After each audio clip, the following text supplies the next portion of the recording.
Welcome to What Do You Do with a BA in Theater, a new video series presented by Dallas Summer Musical's Education and Community Partnerships Department. My name is Scott Johnson, and I will be your host for this series.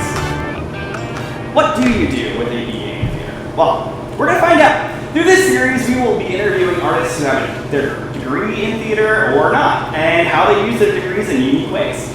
So, our first guest is Mike. Let's go ahead and welcome him to the stage. Well, hello.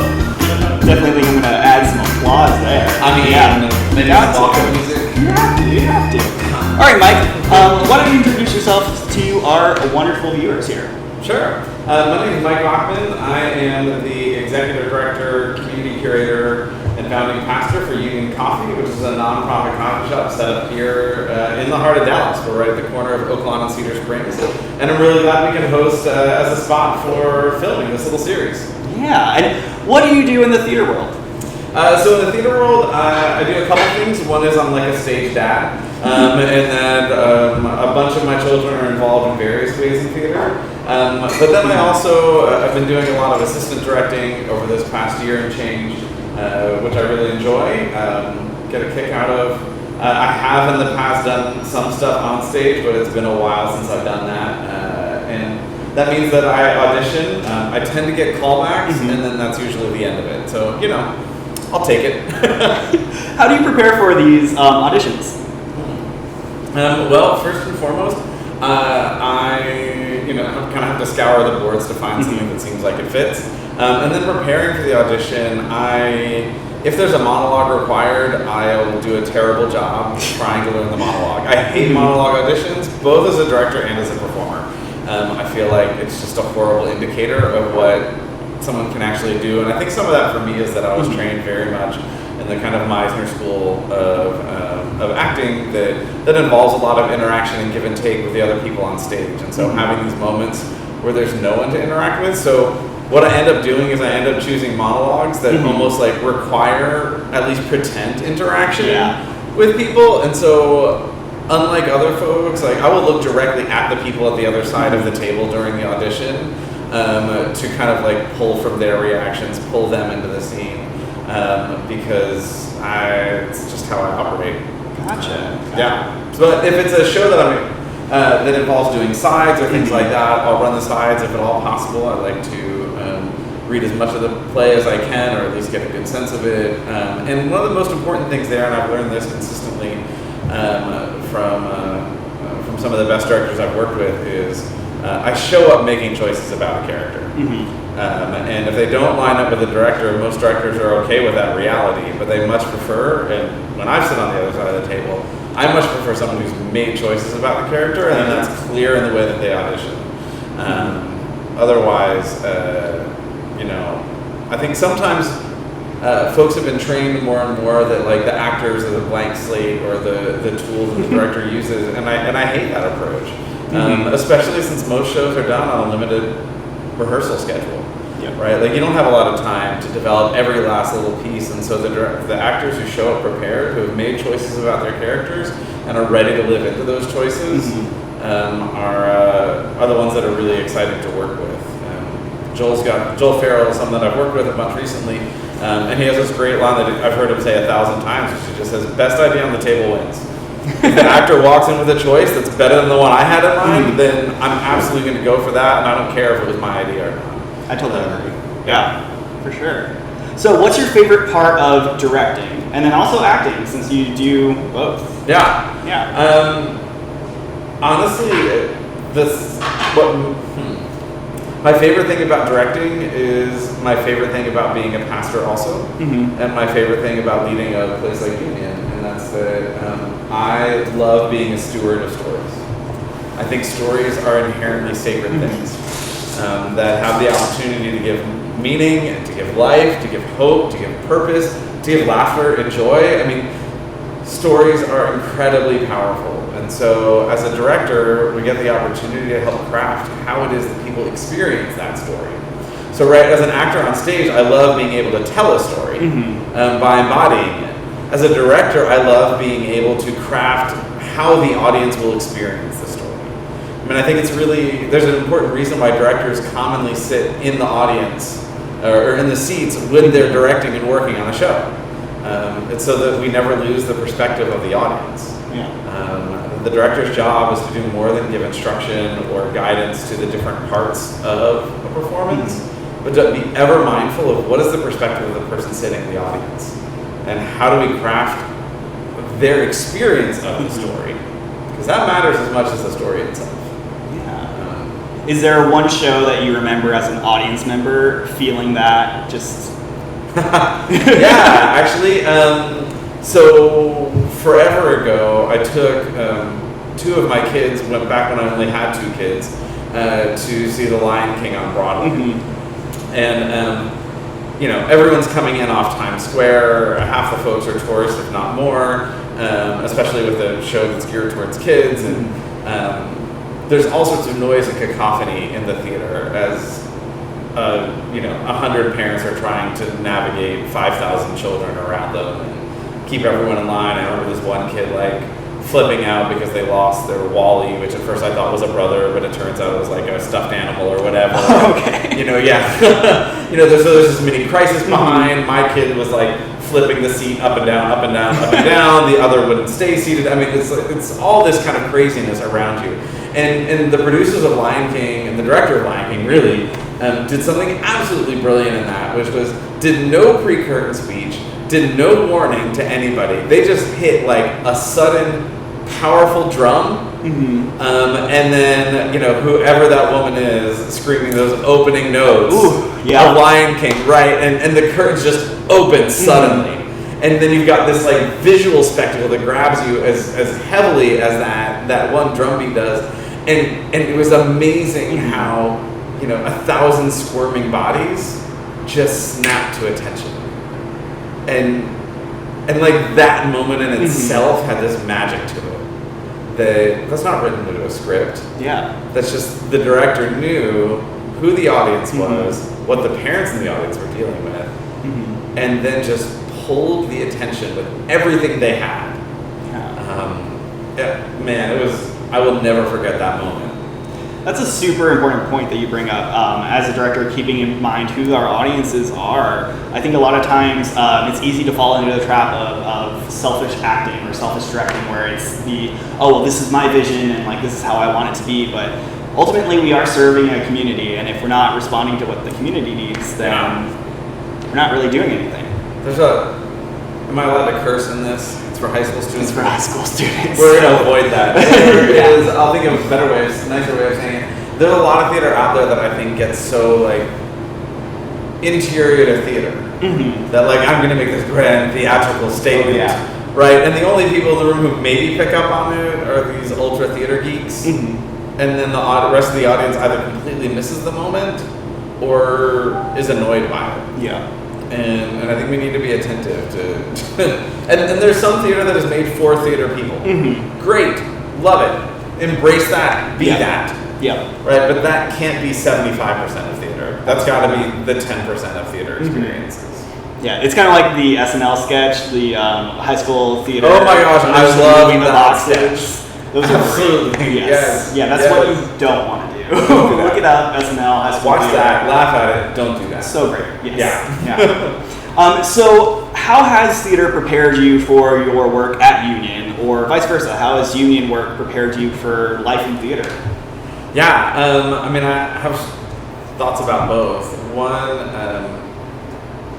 I did a lot of theater work when I was in college, and then a little bit after, and then I didn't touch it for 15 years. And my kids started to get super involved, and I started to help out, and then I was asked to direct some things, and started to kind of reigniting this theater connection. And I had this realization talking to a friend of mine, and I said, I realized that as I approach a script, I'm using the same tools that I use when I approach a biblical text when I'm preparing a sermon. And that I'm also kind of using some of the same mindset as I'm crafting a worship experience as I do when I'm crafting a theater experience. And I said, am I crazy? And the person I was talking to is super theater geek, and just kind of said, yeah, obviously. And then it clicked for me that I thought I hadn't really been using these skills I developed in theater for a long time, other than the fact that I could like project and fill a space without using a microphone a lot of the time, because my teacher hammered that into us. But as it turns out, I was really using a lot of the same skills for storytelling, for engaging, for helping people kind of go on a journey. And I've been incredibly grateful to that. And I hadn't realized that some of these storytelling skills, which I have, I think, in a deeper way than probably the average pastor out there, is in large part because of the theater background. Yeah. And then vice versa, it's been interesting too to see how, as I've re-engaged the theater world, some of the things that I've learned as a pastor or as a community organizer have helped with. Community organizers through our work here at Union, understanding how to put together kind of different distinct groups in kind of a producer role and ways that produce something really kind of cool. But then also I think there's been this sense of, especially as we're moving into a world of better understanding of like intimacy direction, or understanding just kind of the emotional labor that actors take on when they take on difficult scenes. Working as a hospital chaplain, I've learned a lot of things about how you draw boundaries, how you take care of and check in with people, how do you set up those systems of doing that.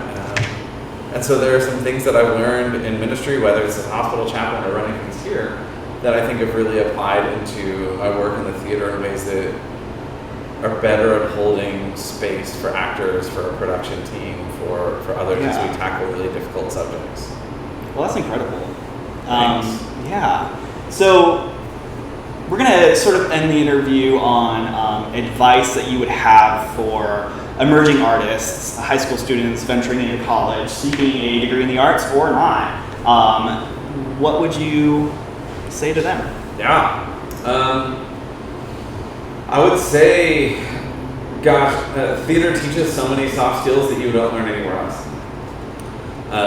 It teaches you empathy, which is increasingly important in our world.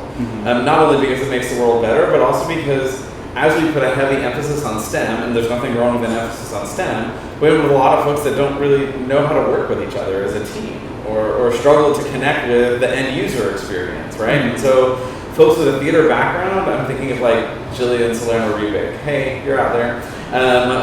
Maybe at some point. Someone like Jillian, who comes from this a large theater background, she stage managed the heck out of a lot of shows, and now she then pursued a human-centered design degree and is working for Accenture, and she helps bring that tool of kind of empathy and user experience that she learned in theater into this space, and she's much more successful in that realm. I think a lot of the details, the nitty-gritty of operations in the business world and a lot of other places, you can learn. It's really hard to teach the soft skills that theater offers. And so whether it's just like a couple classes you take or whether it's a degree, don't neglect that's part of your development. And it also, just thinking as a college student, taking theater classes and things like that, it was nice to have, I had all these classes that I had to write like a ton of papers for, or do a ton of reading for, and it was good for my brain to have other things that was work and still productive, that didn't require, writing a huge ton of things, because instead that energy was being expressed creatively and figuring out how do I perform, how do I make these decisions, how do I put this scene together, and it just uses a different part of your brain, which makes everything more sustainable than if you're just using one part of your brain for all of your work in college. Totally agree. Yeah. I love what you said about how the theater has impacted all of like your writing and stuff like that throughout the college experience there. And I definitely think that studying theater and reading scripts and acting develops your writing voice just as much as it does your work on stage. So. Absolutely. Well, Mike, this has been incredible. Thank you so much for being our guest. Thank you all for listening in. This is where we might insert a musical guest. Woohoo! Maybe. The trouble with schools is they always try to teach the wrong lessons. Believe me, I've been kicked out of enough of them to know. They want you to become less callow, less shallow. But I say, why invite stressing? Stop studying strife and learn to live the unexamined life.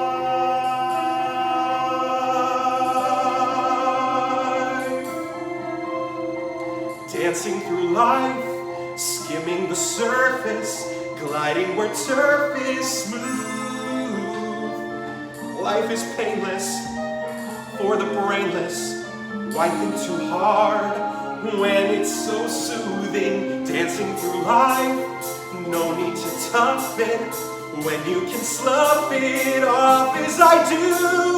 Nothing matters, but knowing nothing matters. It's just life, so keep dancing through.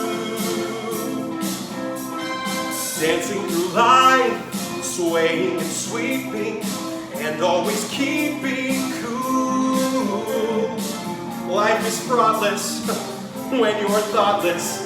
Those who don't try never look foolish. Dancing through life, mindless and careless.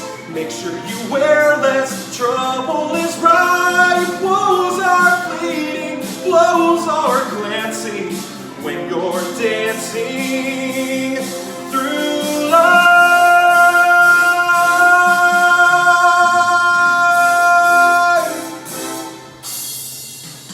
So, what's the most swankified place in town? The Ozdesk Ballroom. Sounds perfect. Let's go down to the Ozdesk Ballroom. We'll meet there later tonight. We can dance till it's light. Find the prettiest girl, give her a whirl. Right on down to the Ozdesk Ballroom. Come on, follow me. We'll be happy to be there, dancing through life. Only because dusk is what we'll come to.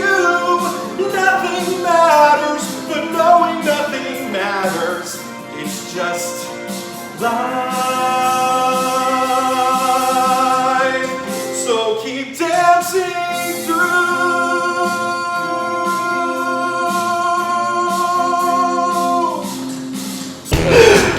Thank you all so much. Have a wonderful day, I guess. Yeah. Sure. Bye.